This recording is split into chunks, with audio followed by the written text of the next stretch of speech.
মানে এখন খালা একবার টাকা দিবে না ও 500 বুঝে ও 500 বুঝে এই যে আগে খাওয়া দাওয়া ঠিক আছে হ্যাঁ মাকে দোকানে যে বড়বার সাথে কথা বলা গেল না এইবার থেকে এসছে দুজন আমরা 50 টাকা 500 ভাড়া কম যাবে না এই পিস থেকে আসি ফিরে আবার এই পিসে গেছি 60 মানে কিনা ভাই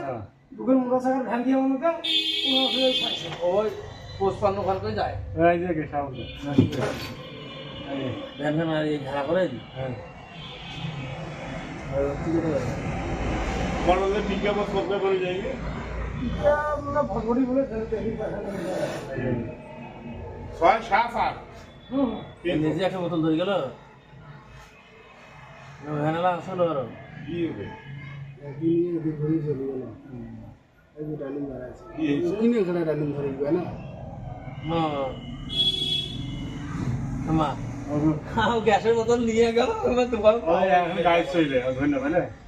খাপ দোকান